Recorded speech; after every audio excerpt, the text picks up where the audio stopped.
이정 왕이 분노해 윤갑 암살을 명령한 이유. 도대체 이게 무슨 일이야?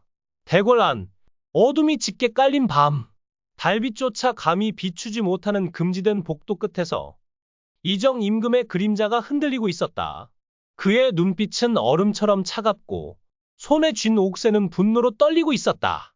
윤갑 내놈이 감히? 그의 목소리는 낮았지만 그 안에는 천지를 뒤흔들 폭풍이 숨어 있었다. 무슨 일이 이토록 임금을 격노케 한 것인가? 윤갑, 한때 이정의 충신이자 가장 믿었던 신하였다. 조정에서 그의 말 한마디는 백성의 생사를 가르고 그의 칼 한 번 휘두르면 적의 목을 베었다.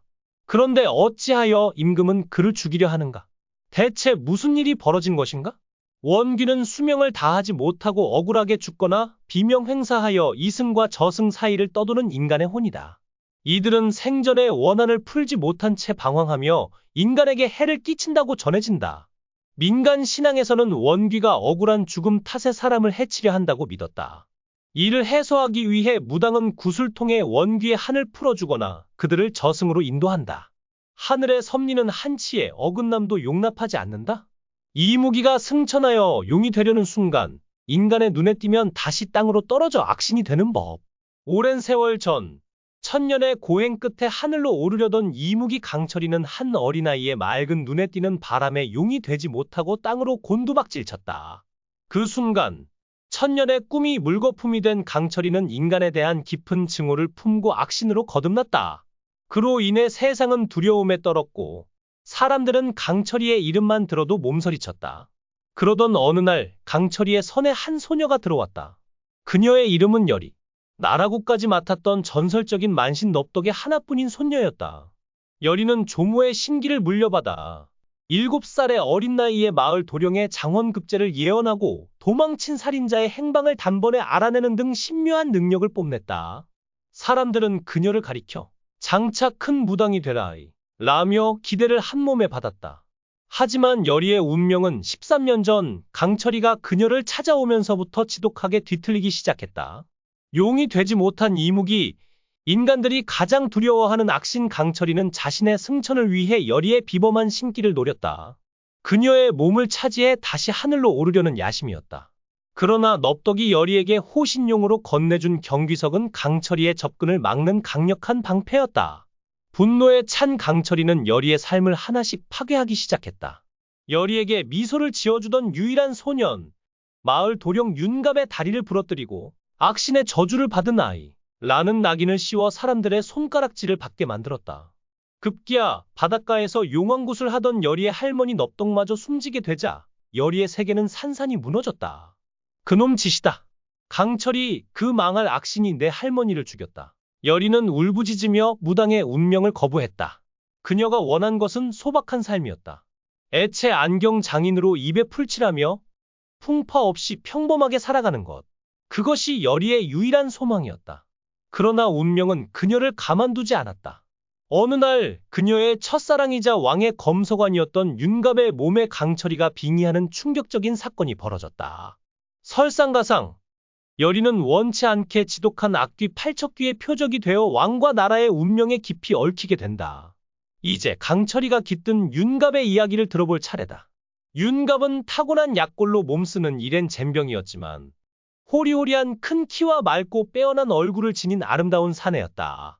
비록 한미한 잡직에 불과했으나 학문에 뛰어나고 세상을 꿰뚫는 깊은 통찰력으로 왕의 총애를 받았다.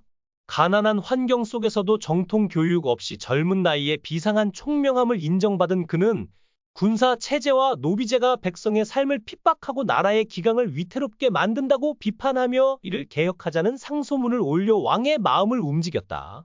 권한의 모든 이가 알았다.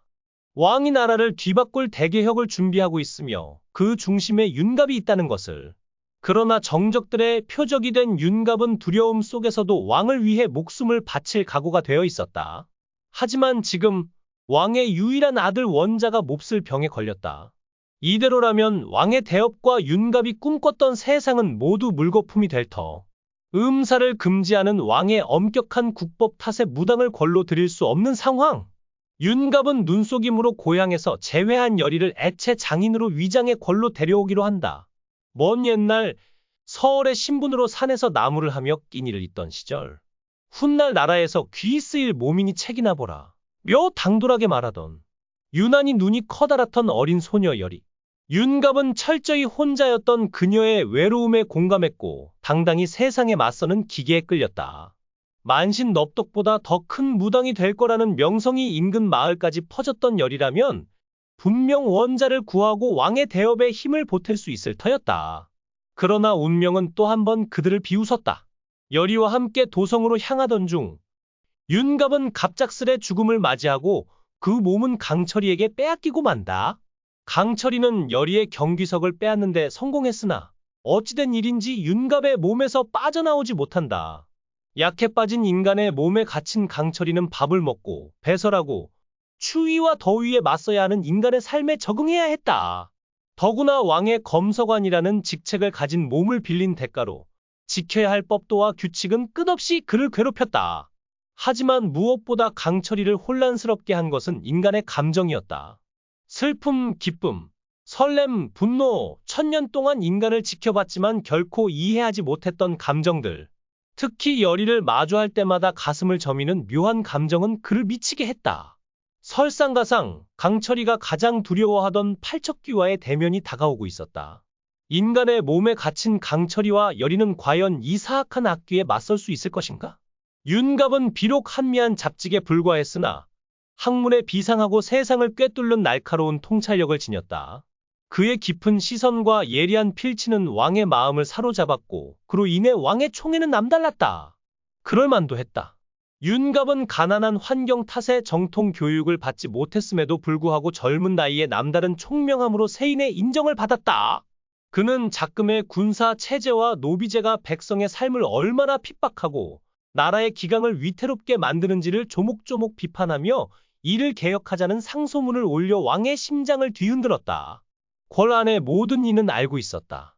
왕이 나라를 발칵 뒤집을 대개혁을 준비하고 있으며 그 중심에 윤갑이 서 있다는 것을. 왕의 어심에 가장 가까이 있는 자, 윤갑. 그는 정적들의 표적이 되었고 두려움은 그의 그림자처럼 따라붙었다. 그럼에도 그는 단 한 번도 물러서지 않았다. 왕을 위해서라면 이까짓 목숨 따위 버려도 좋다. 그의 심장은 그렇게 단단히 굳어 있었다. 그러나 운명은 잔혹했다. 왕의 유일한 아들, 원자가 몹쓸 병에 걸렸다. 이대로라면 왕의 대개혁, 윤갑이 꿈꿨던 새로운 세상은 모두 물거품이 될 터였다. 음사를 엄격히 금지하는 왕의 국법 탓에 무당을 걸로 들이는 것은 불가능한 일. 윤갑은 고민 끝에 눈속임으로 고향에서 제회한 열이를 애체 안경장인으로 위장의 걸로 데려오기로 결심한다. 열이, 오래전 서얼이라는 신분의 한계에 갇혀 산에서 나무를 하며 끼니를 잇던 시절, 그녀는 어린 나이에도 불구하고 당돌하게 말했다. 훗날 나라에서 귀 쓰일 몸이니 책이나 보라. 윤갑의 몸을 빌린 강철은 허공을 향해 검을 휘두르다 갑작스레 멈춘다. 손끝에서 퍼지는 감각은 낯설지만 기묘하게 익숙하다. 마치 오래 묻혀있던 누군가의 기억이 손끝을 타고 스며드는 듯하다. 그는 검을 내리고 떨리는 손바닥을 내려다본다. 이건 뭐지? 따사로운 햇살 아래 박달나무 그늘에서 어린 열이가 환하게 웃으며 손을 내민다. 바람결에 흩날리는 그녀의 머리카락, 맨발로 풀밭을 뛰어다니던 생생한 모습이 강철의 마음을 파고든다. 그는 무의식 중에 그 기억 속으로 빨려 들어간다. 그리고 마침내 한마디가 튀어나온다. 그 약속 기억하느냐? 말을 뱉은 순간 강철은 자신이 무슨 짓을 했는지 깨닫고 깜짝 놀라 고개를 젓는다. 뭐야, 이건 내 말투가 아니야. 혼란에 휩싸인 그의 몸이 격렬히 떨린다. 그 순간 희미하던 공기가 응결되며 또렷한 형상이 떠오른다. 윤갑의 홀령이다.